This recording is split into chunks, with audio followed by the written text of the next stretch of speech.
Hello, everyone, and welcome to the Litany of Catholic Martyrs for December 6th. And this secular world is filled with those who would turn their backs on the one sent by the Creator. We take a moment today to honor those men, women, and children who joyfully offered themselves as a living and holy sacrifice to Mother Church.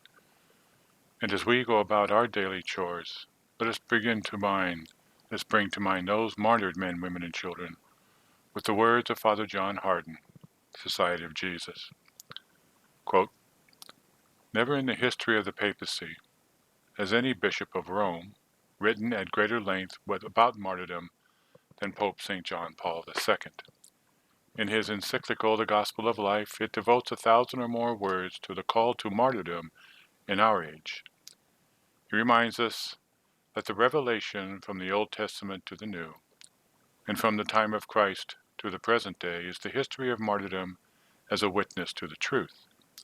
He named Susanna, who refused to consent to lechery and was ready to die to preserve her chastity. He spoke of John the Baptist, who was beheaded by King Herod because John condemned the adulterous marriage of this king.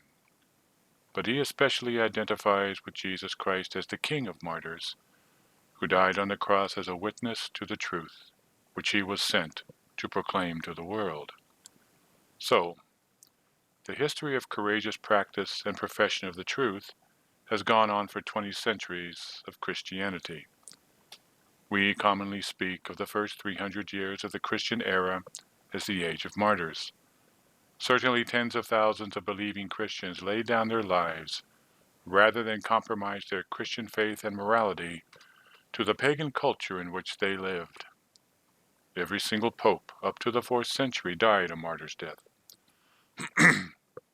So far from crushing Christianity or destroying the church founded by Christ, martyrdom actually contributed to the growth of a Christian civilization. The phrase sanguis martyrum est semen Christianorum, the blood of martyrs is the seed of Christians, was not some pious aphorism. It was a literal fact of history. The more blood was shed by Christians in dying for their faith, the more Christianity expanded throughout what had been a pagan world." Close quote. So with all that being said, these are the following that the Church asks us to honor today.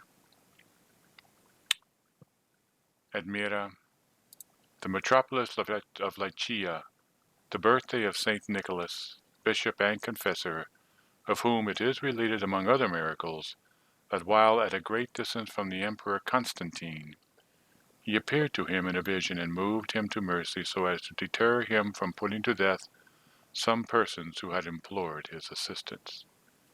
In Africa, in the persecution of the Vandals and under the Arian king Hunneric, the saintly woman Dionysia, Dionysia Dativa Leoncia, a religious man named Tertius, a Malian, a physician, and Boniface with 3 others, who was subjected to numberless most painful torments for the Catholic faith, and thus merited to rank among the confessors of Christ. In the same country, Saint Majoricus, son of Dionysia, who being quite young and dreading the torments, was strengthened by the looks and words of his mother, and becoming stronger than the rest, expired in torments. His mother saw him tortured and murdered.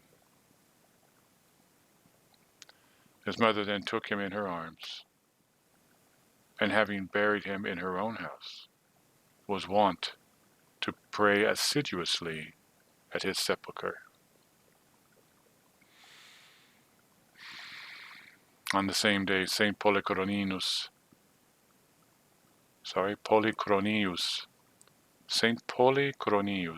priest, who in the time of the Emperor Constantius was attacked by the Arians and put to death while at the altar saying Mass.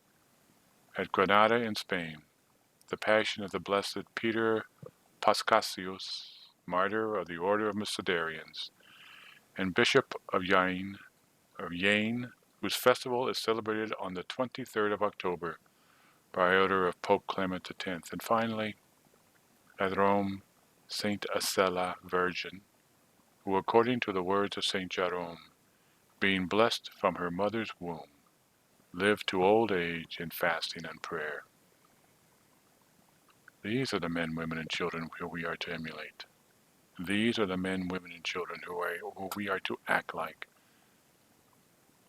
And these are the men, women, and children who we are to thank each and every day. Take a few moments today, especially maybe read about St. Nicholas because it's Christmas time. Thank you all for listening.